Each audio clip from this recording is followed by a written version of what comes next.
This week's challenge, measuring your ticket times and then analyzing them to have the data you need to improve your guest experience. Hello and welcome to the Bar Business Podcast, where we help bar owners increase profits, attract loyal guests, and simplify operations so you can avoid burnout and finally enjoy your life outside of your bar. I'm your host, Chris Schneider, the Bar Business Coach. Every Monday, we do a short episode to give bar owners a challenge for the week, one simple project that shouldn't take more than an hour that can improve your bar and your profitability. So the challenge this week is all about ticket times. We're going to walk through this, but what I would like you to do, if you have the opportunity to and you have the time, measure your ticket time behind the bar and in the kitchen. They're both very important, and both of those greatly impact your guest experience. So when you talk about measuring ticket times and then analyzing them and trying to improve them, it matters, and I think everybody realizes this, it matters because of your guest experience. If somebody comes in and orders a drink and it takes them 15 minutes to get a drink, or they come in and they order some food and it takes 30 or 45 minutes for them to get food, they aren't likely to come back in. Let's be real honest about that. And so our goal is to get those ticket times down as much as we can to provide a great guest experience.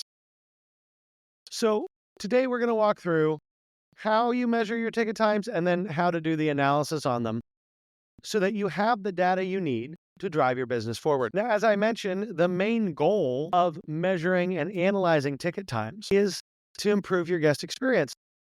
But before you get there, there are three goals that we cover first, which are, one, a goal of this activity is to know what your ticket time is. It is amazing to me how many bar and restaurant owners I talk to, and I say, so, okay, your food sales have been slowing down a little bit. Has your ticket times changed? And they don't know. And a lot of the reason people don't know is because this is a manual process. It takes some time. But it's important to understand your ticket times, not only what they are, but how they differ based upon the employee or employees working in a station and your overall sales volume. Another goal that we achieve by doing this is it helps you understand where you have opportunities to improve. Now, a lot of people always think, well, ticket times are great when we're slow and they get slower as we get busier.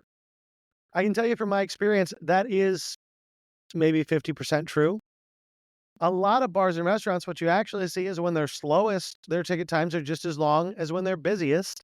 And when they're actually on top of their ticket times is when they're moderately busy. The slower you are, everything tends to slow down a little bit. And then you get relatively busy, everybody's on point and going. And then you get too busy and everybody gets weeded and ticket times falter. But you need to understand what's driving that change in your ticket times. And obviously our final goal here is to have this data so we can make data-driven decisions to increase profits and make our customer experience better. So what are the action steps for this week's challenge? Well, first, pick where you're going to start, either the bar or the kitchen. If you are doing over 25, 30% food, start with the kitchen. But if you don't have a kitchen or food is, 10%, 12%, start behind the bar because you're way more bar focused. The reason why I say to start with the kitchen, if you're, say, 25, 30% plus of your sales is food, is because food makes people stay in a bar longer. I always work on the premise that somebody's going to come into a bar. Most people are going to have 2 drinks. If they eat, they're going to have 3. Some people have 4 or 6. Some people will have 1. But in general, you're going to get at least 1 more drink out of someone if they have food. So food is a good way to promote your alcohol sales. And if food is slow, that's the number one issue with food. Besides unless you're just serving frozen stuff that you're throwing in the microwave, no one's going to pay for that anymore. But if you have decent food, the thing that's going to stop customers from ordering food the most is if it takes forever to get to them. So first, pick if you're going to start behind the bar in the kitchen. Second, you want to approach this in a way where you're pulling tickets to look at ticket times randomly. And when I say randomly, I don't mean entirely randomly, right? You need to do some when you're slow, some when you're moderately busy, some when you're just crazy weeded. And then you need to look at it among different employees. Every employee, you want multiple data points on it. And that's true behind the bar, right? If you have different bartenders, you need to know it. In the kitchen, if you have different people on your line, you need to know it. And in the kitchen, this can get particularly complex because if you say you have one cook working, well, that's easy. I got one cook. I know this cook's ticket times. If you have 5 cooks working, well, then there might be some more math involved. Bottom line here is you want to randomize what you're doing. And I say randomize in quotes because it's not that random, but you want to make sure you're getting a broad enough sample set that your data is not particularly flawed in any way. Now, the next thing you want to do, and this is the easy part, right? You got to pick the times. You got to kind of plan that part out. The easiest part of this is actually gathering the initial data, which all you're going to do is when a item of food comes up on the pass or a drink hits that server well and is up, ready for a server to come pick it up. As soon as that hits and that ticket comes across with it, you grab the ticket up, you write whatever time it is right now on top of that ticket. Then all those tickets that you've written on, you collect. Because the great thing about doing it this way is that ticket will tell you what time it was ordered, the server, and then you're putting the time that it was completed, so you have all the data right there. And this way, too, you're not stuck doing too much paperwork in the middle of, say, a rush when you're grabbing a bunch of these. The thing I will caution you here, too, is make sure you're paying attention as you're grabbing tickets on what's on the ticket. If we think about kitchen ticket times, some items take longer than others. And the best example for a lot of bars here is chicken wings. If you're doing fresh chicken wings, those take 15-ish minutes to fry. So if your goal ticket time in your kitchen was, say, 12 minutes, you know everything with chicken wings on it's going to be over that. So just make sure that as you're doing your analysis and as you're pulling data points, you're paying attention to how long things take to make. Behind the bar, we don't really have chicken wings that are going to take 15 minutes, but a mojito is going to take a heck of a lot more time than a Jack and Coke. So just keep that in mind because different products we sell have different lengths of time required to produce the product. Now, once you have gathered all these tickets with the time written on top, before we get into the analysis side of this, I want you to go to your POS and say you did this over the course of this next week. Pull from your POS hour by hour sales for every day in the period that you were pulling those tickets. So for that week.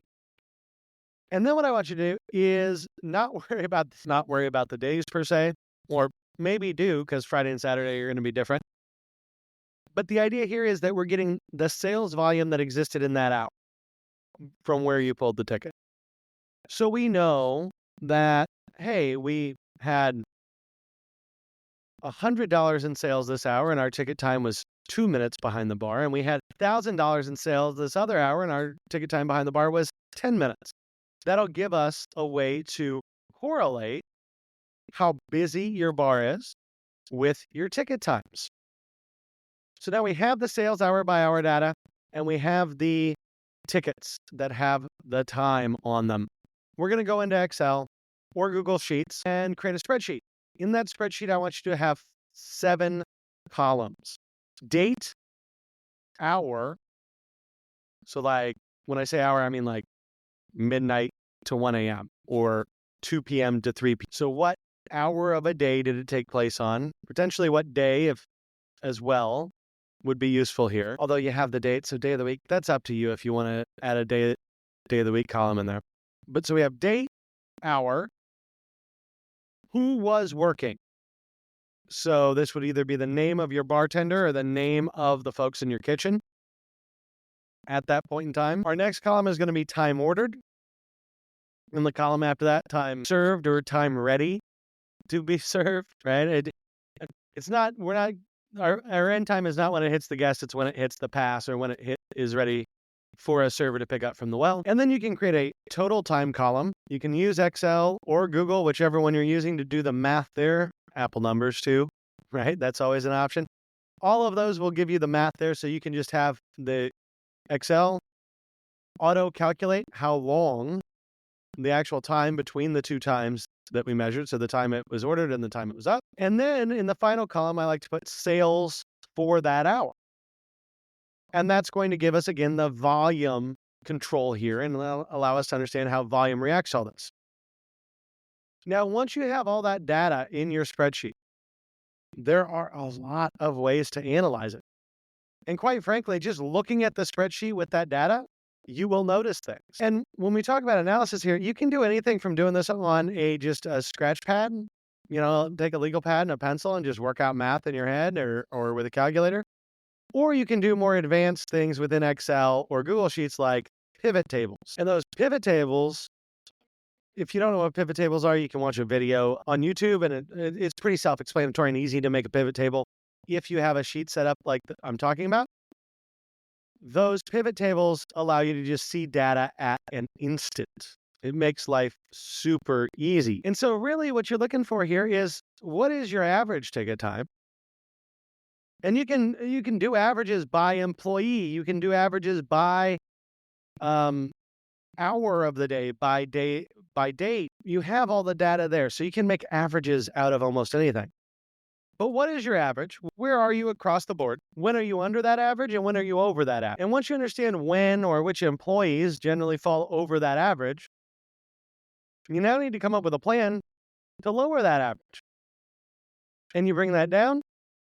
And then once you have all your ticket times a little tighter and a little more closely aligned to that average, you work on moving that average down. This is an exercise I would really recommend that you do once every, say, 2 or 3 months, because it has a huge impact on your business. And especially it's important to do this when you have new employees that are on their own, like first solo bartending shift, because it's going to help you understand what that employee is capable of and how they're fitting in, how their service matches compared to everyone else in your establishment. So as always, we will have this on Bar Business Nation with a thread and everything that describes it. Also there this week, though, in that thread will be a Google Sheet that has these columns laid out for you. We'll embed a couple pivot tables in there to make your analysis easier so that it's just kind of ready to go. You may have to do some updating and things, but I'm going to make sure you guys have that tool for this week's challenge. That's going to wrap us up for today. To get even more out of our weekly challenge, make sure you join the Bar Business Nation Facebook group. There's a link in the show notes. I make a thread there every week so we can share our challenges and successes and improve our bars together.